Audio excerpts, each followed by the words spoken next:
Elle avait épousé un pauvre fermier avec pour seule richesse l'amour qu'elle portait dans son cœur, mais il s'éleva, la trahit et la rejeta comme un déchet. Des années plus tard, alors qu'il gisait, mourant et désespéré, la guérisseuse qu'il suppliait n'était autre que la femme qu'il avait autrefois détruite. L'amour de Zuléna et Olamo avait commencé comme un conte de fées au cœur du village de Naguta. Tout débuta lors du festival de la lune des moissons, une période où tout le village se rassemblait pour chanter, danser et remercier les dieux pour leurs bienfaits. Cette nuit-là, alors que les flammes du feu de cérémonie illuminaient le ciel, Zuléna et Olamo se virent pour la première fois. Leurs regards se croisèrent à travers la foule et quelque chose de magique se produisit, comme si les esprits de leurs ancêtres leur murmuraient qu'ils étaient destinés l'un à l'autre. À cet instant, deux cœurs se connectèrent, et plus jamais ils ne seraient les mêmes. Peu après, leur amour s'épanouit pour devenir quelque chose de réel et de profond. Olamo, admiré pour son charme et son statut grandissant, choisit Zuléna, une jeune fille d'origine modeste, pour épouse. Ce choix en choqua certains, en impressionna d'autres, mais la plupart s'accordèrent à dire qu'ils formaient un couple parfait. Leur mariage fut l'un des plus grandioses que Naguta ait jamais connus. Les tambours résonnaient à travers les collines. Les femmes dansaient encerclées, les anciens déversaient leurs bénédictions sur le jeune couple. Les gens souriaient et disaient, ces deux-là iront loin. Même si Zuléna venait d'une famille pauvre, elle se comportait avec la grâce tranquille d'une reine. Elle n'avait pas besoin de richesse pour briller. Sa bonté, sa patience et son soutien indéfectible à Olamo valaient plus que de l'or. Elle croyait en ses rêves plus que quiconque. Pendant qu'il poursuivait ses ambitions, elle faisait de leur petite maison un foyer. Elle cuisinait, nettoyait et s'occupait même de sa vieille mère sans jamais se plaindre. Elle ne demanda jamais plus, ne se compara jamais à personne et ne mit jamais la pression sur Olamo. Elle donna son cœur sans réserve. Au début, Olamo chérissait Zuléna profondément. Il disait souvent, je ne suis rien sans elle. Il riait, dansait sous la pluie et rêvait de l'avenir. Ils étaient le couple que tout le monde admirait, l'image même de l'amour et de la complicité. Mais parfois, la vie a ses propres plans, et ils ne se doutaient pas que le doux commencement de leur histoire d'amour n'était que le calme avant la tempête. Le même village qui avait célébré leur union serait un jour témoin de sa chute douloureuse, et Zuléna, la femme qui avait tout donné, allait bientôt faire face à l'épreuve de sa vie. C'était le début de quelque chose de beau et de tragique. Car sur les terres de Naguta, où les bénédictions coulaient à flot et où les malédictions dormaient dans l'ombre, le destin veillait toujours. Et quand un cœur est brisé sans raison, la terre s'en souvient. Dièse dièse dièse. Quand Olamo traversa des temps difficiles et que l'argent se fit rare, ce fut Zuléna qui se tint à ses côtés, tel un roc. Sans rien dire à personne, elle prit le bien le plus précieux de sa mère, un collier de perles bleues transmis de génération en génération, et le vendit pour réunir assez d'argent pour les entretiens d'embauche et les voyages d'Olamo. Ces perles étaient la dernière chose que sa mère lui avait laissée, mais Zuléna y renonça sans hésiter, croyant que le succès d'Olamo serait leur avenir. Qu'il pleuve ou qu'il vente, Zuléna faisait tout pour faire tourner leur modeste foyer. Quand le gaz venait à manquer, elle cuisinait au feu de bois, même durant de violents orages, protégeant la marmite de son propre corps pour maintenir les flammes en vie. Quand leur puits s'asséchait, elle parcourait de longues distances pour aller chercher de l'eau, parfois avant l'aube, parfois tard dans la nuit. Et quand leurs provisions étaient presque épuisées, elle empruntait discrètement du maïs à leur voisine, se promettant de le rendre bientôt. Elle faisait tout cela pour qu'Olamo ne rentre jamais à la maison devant une assiette vide ou un cœur troublé. Mais le sacrifice le plus douloureux ne fut pas physique, il fut émotionnel. Quand Olamo obtint enfin le poste en ville dont il rêvait, cela signifiait déménager loin. Mais Zuléna ne le suivit pas. Elle resta sur place pour s'occuper de sa mère vieillissante, Mama Eken, qui ne l'avait jamais vraiment acceptée. Mama Eken rappelait souvent à Zuléna qu'elle n'était pas assez bien pour son fils, lui murmurant des insultes et lui lançant des regards durs. Pourtant, Zuléna endura tout. Elle baignait la vieille femme, la nourrissait et s'asseyait à son chevet quand elle était malade. Elle le faisait par amour, non pour elle-même, mais pour Olamo. À travers tout cela, Zuléna n'éleva jamais la voix, ne se plaignit jamais, ne fit jamais culpabiliser Olamo. Quand il appelait de la ville, elle ne parlait que de bonnes choses, comment les fleurs s'épanouissaient, comment sa mère allait mieux, combien elle était fière de lui. Elle ne lui parla jamais de la faim, du froid ou de la douleur qu'elle portait en silence. Chaque soir, elle s'asseyait près du feu, le regard fixé sur le ciel, murmurant des prières pour le succès d'Olamo. Et même lorsque les jours étaient longs et les nuits solitaires, elle souriait. Elle croyait que l'amour signifiait le sacrifice, et elle offrit le sien entièrement, sans rien attendre en retour. Mais le destin veille, et parfois, quand un cœur donne trop sans rien recevoir en retour, l'univers s'agite. Les sacrifices silencieux de Zuléna ne furent pas oubliés, ni par les vents, ni par la terre, et ni par le destin lui-même. Dièse. La vie citadine commença à transformer Olamo en quelqu'un que Zuléna ne reconnaissait plus. Au début, ce furent de petites choses, sa façon de s'habiller, de parler, de marcher comme si le sol lui devait quelque chose. Il portait désormais des chaussures cirées, des chemises repassées aux boutons dorés, et tenait un téléphone qui ne semblait jamais sonner pour elle. Le garçon humble qui tenait autrefois la main de Zuléna sous le clair de lune disparaissait, lentement avalé par les paillettes de la ville. Et à chaque visite à Naguta, la distance entre leurs cœurs se creusait. Olamo ne regardait plus Zuléna avec chaleur dans les yeux. Il revenait, sentant des parfums qui n'étaient pas les siens, des senteurs étrangères qui s'accrochaient à ses chemises et murmuraient les secrets du contact d'une autre femme. Il balayait ses questions d'un rire paresseux et disait « Tu es trop sensible, Zuléna ». Sa voix, autrefois pleine d'amour et de respect, dégoulinait maintenant d'arrogance. Il ne la voyait plus comme la femme qu'il avait soutenue à travers la faim et la pluie. Pour lui, elle n'était plus qu'un rappel d'une vie qu'il avait dépassée. Zuléna écrivait des lettres chaque semaine, y déversant son cœur, lui parlant de la santé de Mama Eken, des nouvelles ignames qu'elle avait plantées, des nuits solitaires. Mais ces lettres restaient non ouvertes, accumulant la poussière dans son appartement en ville. Quand elle appelait, il décrochait à peine. Et quand il le faisait, c'était bref, froid, distrait. « Je suis occupé », disait-il. « Je te rappelle. » Mais il ne le faisait jamais. Son monde n'avait plus de place pour Zuléna. Les villageois commencèrent à chuchoter. Ils voyaient le changement. Ils voyaient comment Olamo passait devant Zuléna au marché sans même un sourire. Comment il lui parlait comme si elle n'était qu'un visage dans la foule. Ils voyaient les signes qu'elle essayait de cacher.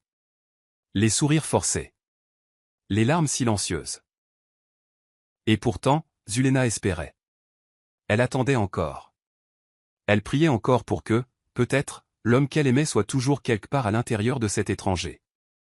Mais le cœur d'Olamo était devenu froid.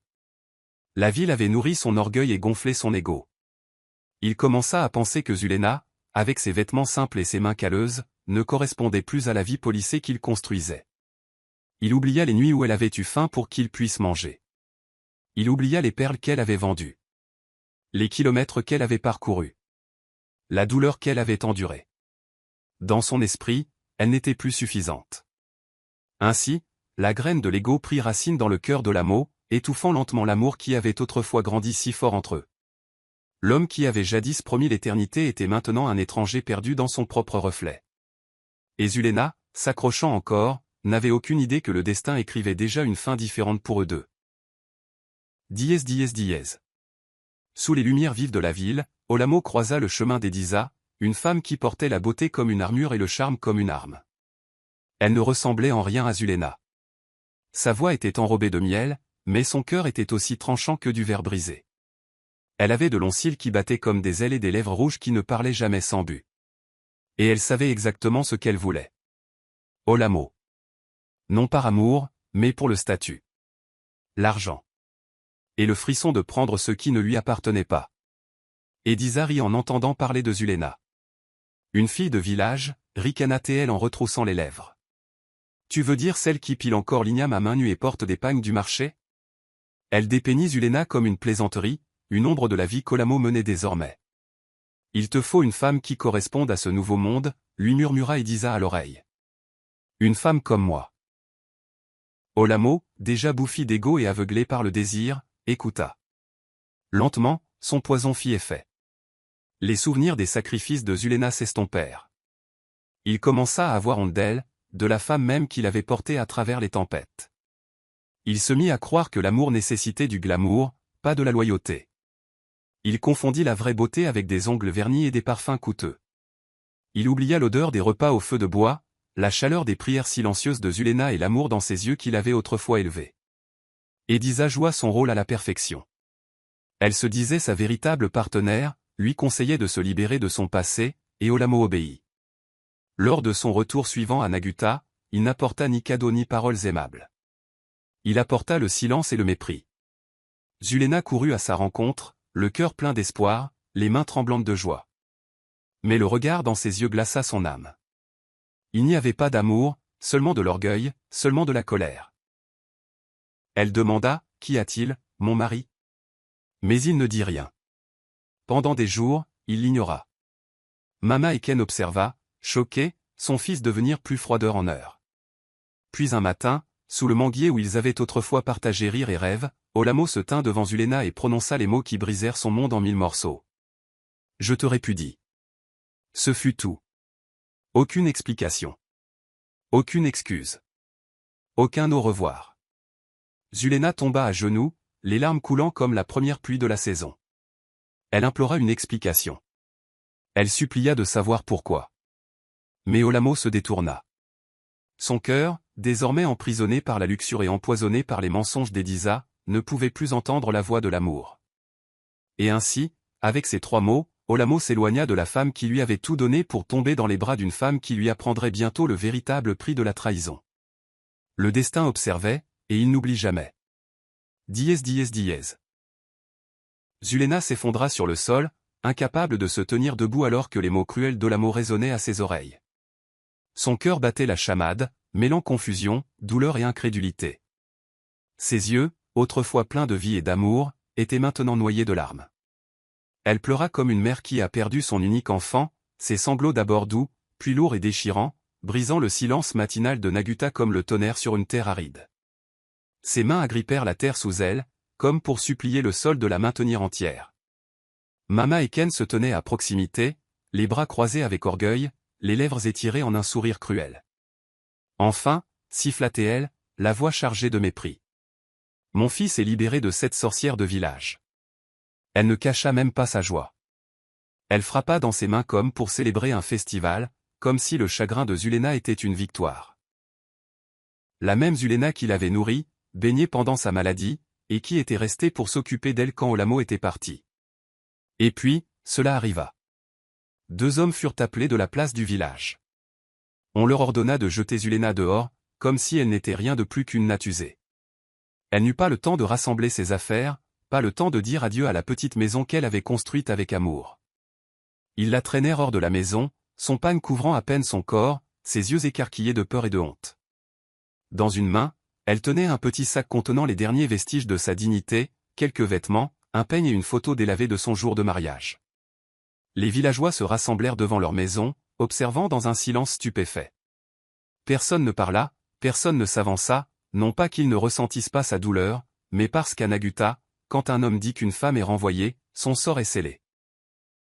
Intervenir, c'était remettre en question les lois de la terre, et personne n'osait défier la tradition. Les enfants s'accrochaient à leur mère, les vieilles femmes se détournaient, les larmes aux yeux.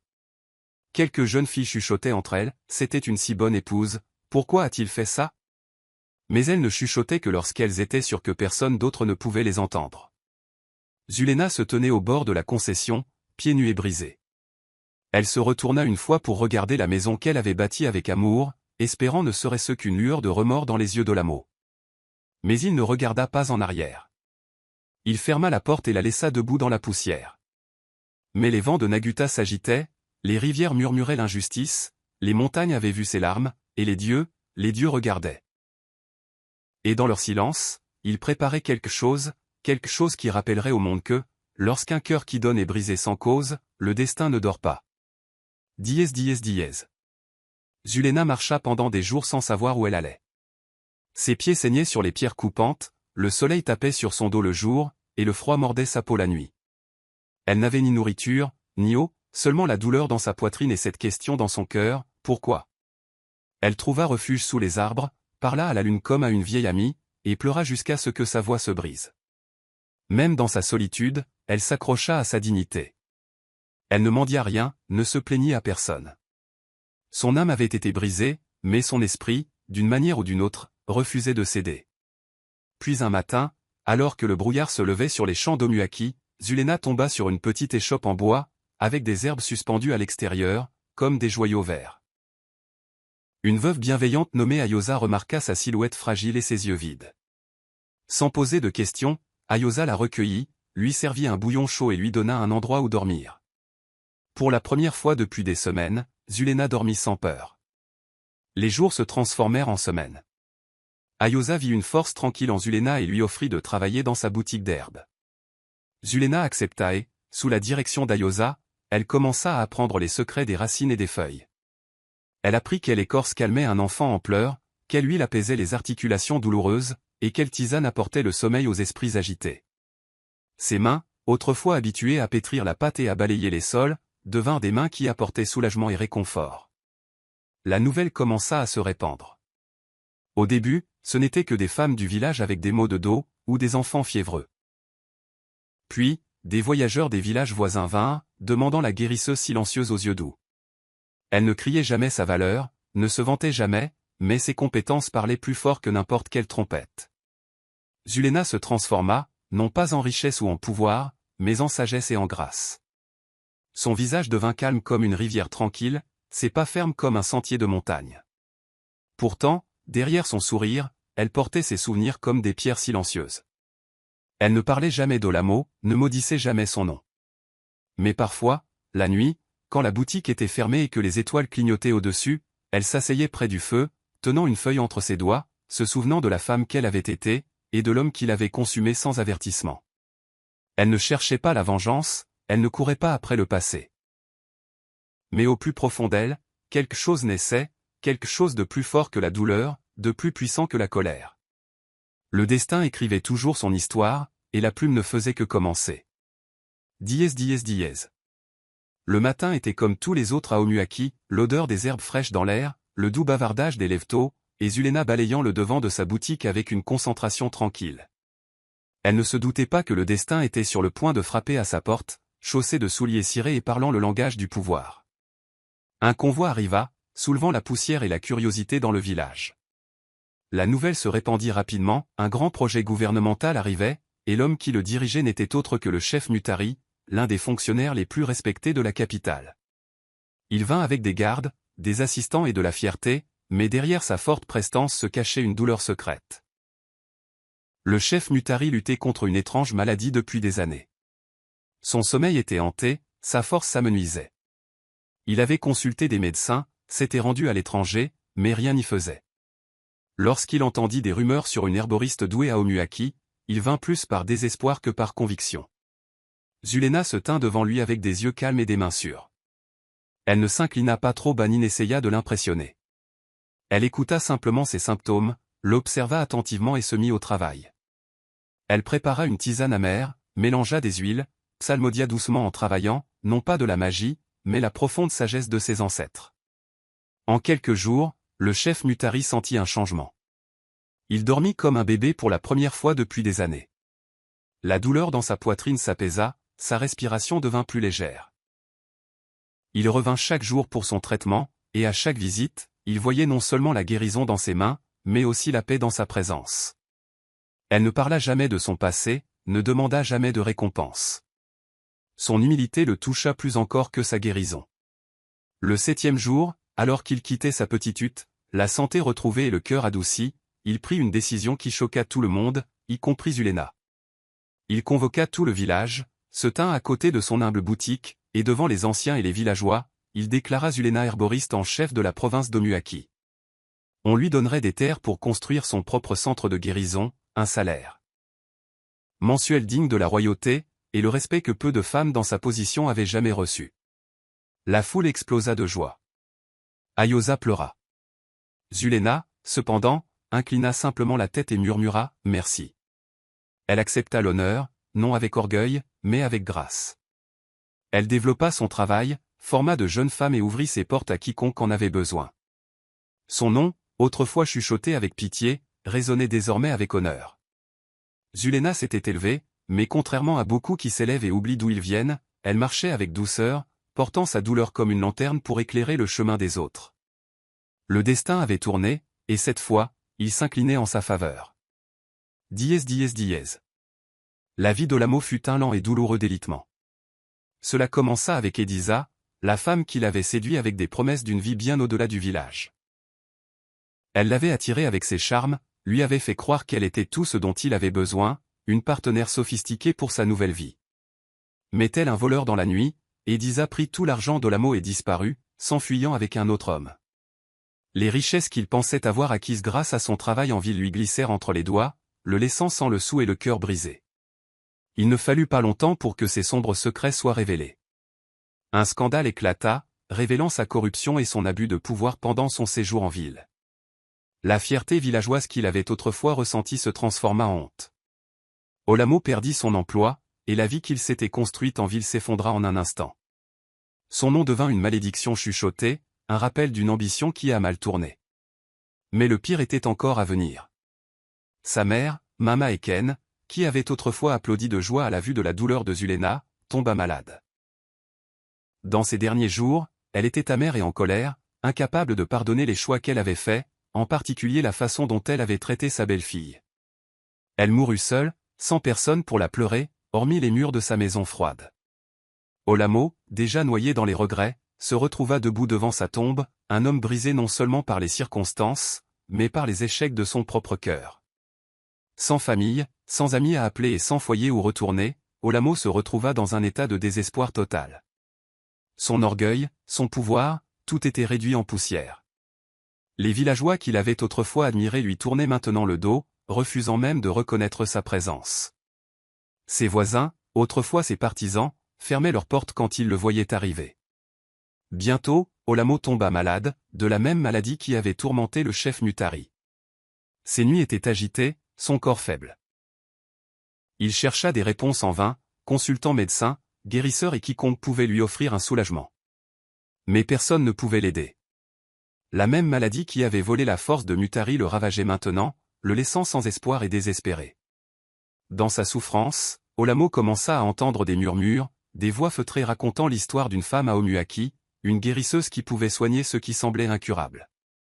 C'était le nom qu'il n'avait jamais pensé prononcer, celui qu'il avait si négligemment rejeté, Zulena, la femme qu'il avait abandonnée sans un second regard.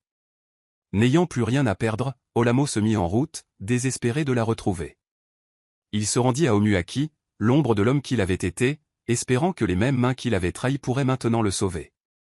Il ne savait pas que la femme qu'il cherchait était devenue une force plus grande qu'il n'aurait jamais pu l'imaginer. Les rôles s'étaient inversés, et le pouvoir de Zulena n'était plus quelque chose qu'il pouvait ignorer. Dièse. Olamo arriva à Omuaki, à peine capable de se tenir debout, le corps faible et tremblant de maladie.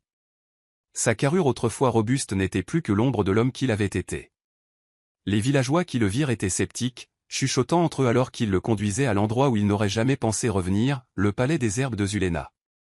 Son cœur battait à tout rompre tandis qu'il marchait, chaque pas plus lourd que le précédent, le poids du regret pesant sur lui comme un nuage d'orage. Quand il entra, la pièce ne ressemblait à rien de ce qu'il avait pu imaginer. Elle était remplie du doux parfum des herbes et des fleurs fraîches, avec des murs ornés de verre, d'or et d'une splendeur royale. Au centre se tenait Zulena. Elle était radieuse, vêtue d'une robe d'un vert royal, la couleur de la vie même. Ses mains autrefois simples tenaient maintenant un bâton doré, symbole de son pouvoir et de son statut. Des servantes se déplaçaient gracieusement autour d'elle, la servant comme si elle était une reine. Et à cet instant, elle en était une. La femme qui avait été abandonnée, chassée et brisée, était maintenant l'incarnation de la grâce et de la force. Le souffle d'Olamo se coupa. La femme qu'il avait rejetée, celle dont il s'était détourné sans une seconde pensée, se tenait maintenant devant lui d'une manière qu'il n'aurait jamais pu concevoir. Ses yeux s'emplirent de larmes, un mélange de chagrin et de honte. Sans réfléchir, il tomba à genoux devant elle, le poids de sa culpabilité s'abattant sur lui. Sa voix se brisa tandis qu'il suppliait, « Pardonne-moi. S'il te plaît, aide-moi. » Mais Zulena ne réagit pas avec la colère à laquelle il s'attendait. Elle n'éleva pas la voix, ne le réprimanda pas pour sa cruauté. Au lieu de cela, elle le regarda avec une tristesse qu'il n'avait jamais vue dans ses yeux auparavant, une pitié née de la compréhension, pas du ressentiment.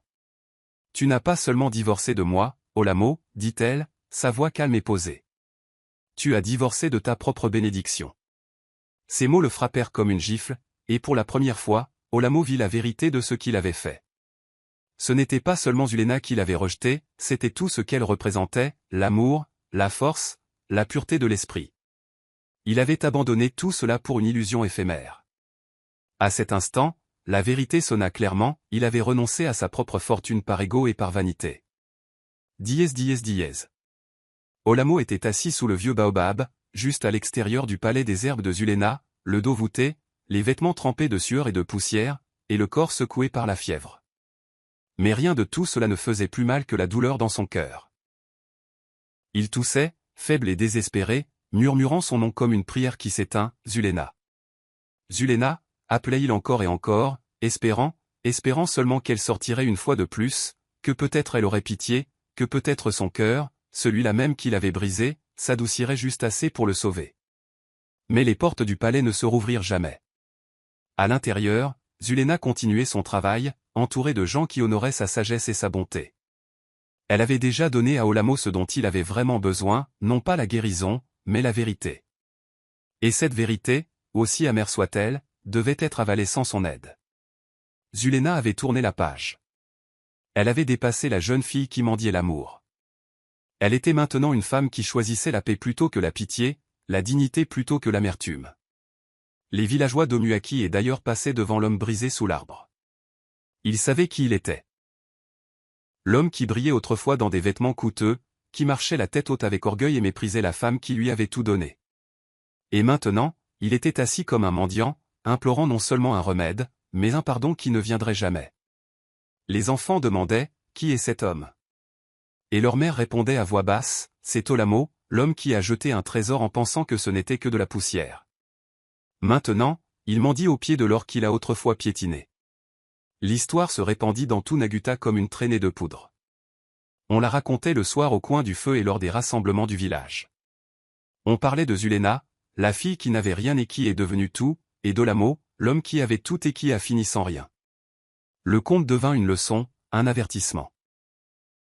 Il rappelait à tous que celui que vous ignorez aujourd'hui, celui que vous considérez comme faible ou indigne, pourrait être celui-là même qui tient votre avenir entre ses mains. Et une fois perdu, certaines bénédictions ne reviennent jamais. Olamo resta donc sous cet arbre, toussant, pleurant et dépérissant de jour en jour. Sa voix s'affaiblit, ses murmures se transformèrent en silence. Mais Zulena ne revint jamais, car certaines leçons ne s'apprennent pas par les mots, mais par la douleur. Et maintenant à Naguta, on dit, ne laissez jamais l'orgueil obscurcir votre vision. N'oubliez jamais les mains qui vous ont nourri quand vous aviez faim, le cœur qui vous a aimé quand vous n'aviez rien. Car un jour, la personne que vous avez rejetée pourrait être la seule à pouvoir vous sauver. Mais il sera peut-être alors trop tard. Dièse dièse dièse. Si cette histoire a touché votre cœur, si la douleur de Zulena vous a rappelé quelqu'un que vous connaissez, si le regret d'Olamo vous a fait penser à une erreur du passé, alors que ceci soit plus qu'une simple histoire, que ce soit un miroir. Ne prenez jamais pour acquis celui ou celle qui se tient à vos côtés dans vos heures les plus sombres. N'échangez jamais la loyauté contre la beauté, ou l'amour contre la luxure. Car parfois, en vous éloignant de quelqu'un qui vous aime vraiment, vous vous éloignez peut-être de votre propre destin. La force de Zulena, sa grâce, sa renaissance de ses cendres, tout cela nous rappelle que, peu importe à quel point la vie vous brise, vous pouvez vous reconstruire. Mais la chute d'Olamo est un avertissement. N'attendez pas qu'il soit trop tard pour apprécier ceux qui se sacrifient en silence pour vous. Si cette histoire vous a ému, si elle vous a fait verser des larmes ou réfléchir à la vie, alors s'il vous plaît, donnez un « j'aime » à cette vidéo. Partagez-la avec quelqu'un qui a besoin d'entendre ce message. Et n'oubliez pas de vous abonner à notre chaîne pour plus d'histoires de vie africaine aussi puissantes que celle-ci. Merci d'avoir regardé et rappelez-vous, ne laissez jamais l'ego vous coûter quelqu'un d'inestimable.